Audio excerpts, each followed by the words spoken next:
नमस्कार, मैं आपका संदीप सर। हम लोग पिछले क्लास में जो आप हिस्ट्री का चैप्टर नंबर 2 पढ़ रहे हैं, उसमें पिछले क्लास में मौर्यकालीन आर्थिक और सामाजिक जीवन के बारे में पढ़े हैं। उस क्लास में हम लोग आर्थिक और सामाजिक जीवन के बारे में पढ़े हैं। आज जो आपका नया हेडिंग होगा वो होगा मौर्यकालीन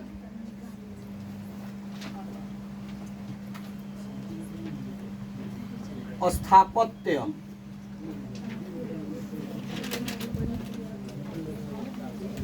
आपको आज मौर्यकालीन स्थापत्य कहें या कला कहें, इन दोनों के बारे में पढ़ना है, जो ऑफलाइन वाले क्लास में विद्यार्थियों को नहीं पढ़ाया गया है। यानी कि मौर्य काल में माने कौन कौन सी प्रकार की वस्तुओं को बनाई गई है, कैसे कैसे बनाया गया है, उसी के बारे में आपको विशेष करके जानना है। तो आपको इसमें सबसे पहले जो जानना है वो स्तूप के बारे में जानना है कि स्तूप क्या होता है। ध्यान से आप समझेंगे। जब आपको हम चौथा चैप्टर पढ़ाएंगे महात्मा बुद्ध का बारे में, तो उसमें स्तूप के बारे में विस्तार से पढ़ेंगे कि स्तूप कितने प्रकार का होता है, कितना कहाँ है, क्या है। लेकिन यहाँ पर जब स्तूप का पॉइंट आया है तो सबसे पहले आप स्तूप का मतलब समझेंगे कि क्या होता है। स्तूप का मतलब होता है बउआ टीला। क्या होता है? टीला। टीला कहो या थूहा कहो, स्तूप जो है एक संस्कृत शब्द है। स्तूप क्या है? संस्कृत शब्द है जिसका अर्थ होता है टीला या थूहा। हमनी के भोजपुरी लैंग्वेज में कहल जाओ तो एक और अर्थ होला माटी के भीड़ू। माटी के भीड़ू बबुआ, जैसे आप जानेंगे कि हिंदू धर्म में अगर कोई व्यक्ति मर जाता है तो उसको क्या किया जाता है? जला दिया जाता है, और जो राख होता है उसको एकत्रित करके नहीं ऐसे भीड़ुक बना दिया जाता है। उसको आप स्तूप कह सकते हैं। यदि आप इस्लाम धर्म से हैं तो उसमें कोई व्यक्ति मरता है तो उसको दफना दिया जाता है, और दफनाने के बाद कब्र बना दिया जाता है, ऐसे उसको भी आप स्तूप कह सकते हैं। तो इस स्तूप का प्रचलन कब से शुरू हुआ, इसके बारे में आपको जानना है।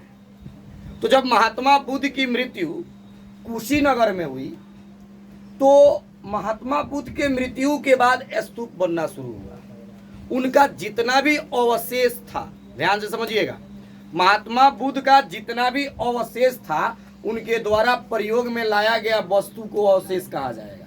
महात्मा बुद्ध यानी जब जीवित थे और जीवित अवस्था में जो प्रयोग में वस्तु लाए थे उन्हीं वस्तुओं को अवशेष कहा जाएगा। तो महात्मा बुद्ध के जो भी अवशेष था उसको 8 भाग में बांटा गया। समझिएगा बात। महात्मा बुद्ध के द्वारा लाए गए प्रयोग में वस्तुओं को 8 भाग में बांटा गया, और उस 8 भाग को धरती के नीचे दफना करके उसके ऊपर बहुत माटी का भिड़ुक बना दिया गया और चारों तरफ से ईंट से घेर दिया गया। इसी को स्तूप कहते हैं। जैसे आप लोग 2 बार कोचिंग से टूर पे राजगीर गए हैं, जहां पे विश्व शांति स्तूप है। राजगीर में विश्व शांति स्तूप, वैशाली में स्तूप है, कुशीनगर में स्तूप है। वैशाली, राजगीर और कुशीनगर छोड़ो ना, अपने बगल में लौरिया का नंदनगढ़, ये भी स्तूप है। तो इन सभी जगहों पर महात्मा बुद्ध के शरीर के अवशेष को उसमें रखा गया है। अब अवशेष में समझ लीजिए, जैसे महात्मा बुद्ध जब जीवित थे तो जिस कटोरी का प्रयोग किए थे, जिस वस्त्र का प्रयोग किए थे, उनके नाखून का, हम आपको जब उसमें बताएंगे तो अवशेष के बारे में बताएंगे, स्तूप के बारे में किया कितने प्रकार का होता है, तो ये आप उस समय आपको बढ़िया से समझ लीजिएगा। तो इनके द्वारा जो, जैसे कि मान लो कि अभी हम जीवित है, एग्जाम्पल हम कह रहे हैं, खुदा ना खास कल परसों मर गए, तो मेरे विद्यार्थी जो है मेरे नाम पर यदि स्तूप बनवाते हैं तो एक टोपी हम प्रयोग कर रहे हैं, टोपी पहने हैं ना, उसके बाद घड़ी है।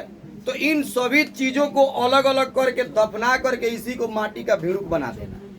तो इसी प्रकार महात्मा बुद्ध अपने जीवन में जिन वस्तुओं को प्रयोग में लाए थे उन वस्तुओं को दफना दिया गया और उसके ऊपर स्तूप बनवाया गया। तो ये जानकारी मिलती है कि अकेले अशोक, ध्यान से सुनिएगा बउआ, अकेले अशोक जो है 84,000 स्तूप बनवाए थे।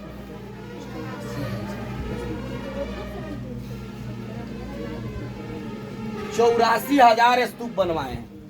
सोचो, अशोक बौद्ध धर्म को मानते थे ना, कलिंग के युद्ध के बारे में आप पढ़े हैं। कलिंग युद्ध के बाद उन्होंने युद्ध करना छोड़ दिया और उसके बाद वो क्या पढ़ना मैंने बौद्ध धर्म को अपना लिए। तो अशोक के बारे में जानकारी मिलती है कि अकेले इन्होंने 84,000 स्तूप का निर्माण करवाया है। सोचो, तो स्तूप के बारे में आप समझ गए कि स्तूप क्या होता है। उसके बाद बताया जाता है जो ये 84,000 अशोक स्तूप बनवाए थे उसमें से ह्वेनसांग 80 स्तूपों को अपने आंख से देखे हैं। 80 को स्तूप को ह्वेनसांग खुद देखे हैं। अब ये आप याद रखेंगे कि ह्वेनसांग कहाँ के थे। तो ह्वेनसांग एक चीनी यात्री थे। क्या थे? चीनी यात्री।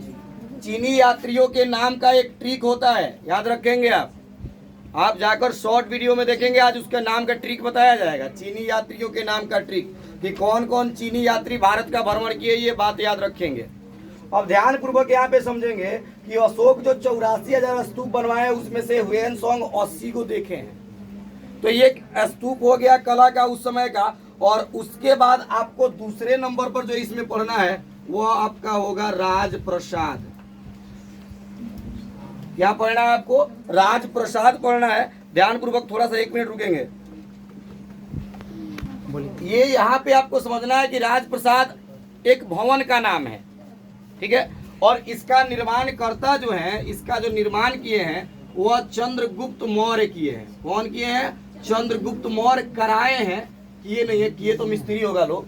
बताया जाता है कि इसके बारे में चीनी यात्री फयान कहते हैं कि यह भवन जो है किसी आदमी के द्वारा नहीं बनाया गया है। इतना बेहतरीन तरीका से इसको बनाया गया था, इतना बेहतरीन तरीका से इसका मैंने नक्शा था, इसका डिजाइन था। आप ही समझो ना कि इसको फयान कहते हैं कि यह किसी आदमी के द्वारा बना ही नहीं जा सकता है, इसको देवताओं ने आकर बनाया है।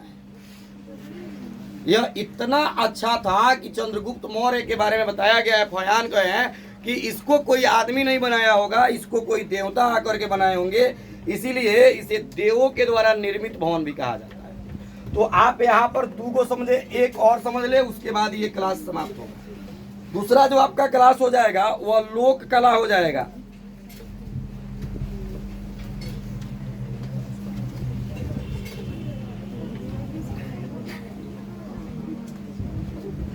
अब लोक कला में आपको समझना है यक्ष, यक्षिणी, यक्ष और यक्षिणी की मूर्ति। इसके तहत यक्ष और यक्षिणी के मूर्ति का निर्माण हुआ है, जो एक बिजोड़ स्थापत्य कला है। इतना ही आपका ये क्लास है। और इसके साथ आज जो है आपका थोड़ा सा रुक जाएंगे, मौर्य काल समाप्त होता है। मौर्य काल में एक और आपका पॉइंट है शिक्षा एवं साहित्य। तो आप यहाँ पर ध्यान पूर्वक समझ लेंगे कि मौर्य काल जब था तो उस समय शिक्षा का सबसे प्रमुख केंद्र जो था उसका नाम तक्षशिला था, ठीक है। और यहाँ तक जानकारी प्राप्त चलती है कि तक्षशिला जो था उसमें चंद्रगुप्त मौर्य खुद शिक्षा प्राप्त किए थे। तो शिक्षा भी का उस समय महत्व बेहतरीन था। बस ये आपका जो मौर्य वंश के बारे में पढ़ना था ये आपका पूर्ण रूप से आज फाइनल हुआ। आगे से हम लोग अब कल से शुंग वंश, उसके बाद कुषाण वंश, शक वंश, सातवाहन वंश और गुप्त वंश, इतना पढ़ेंगे तो आपका ये चैप्टर समाप्त हो जाएगा। धन्यवाद।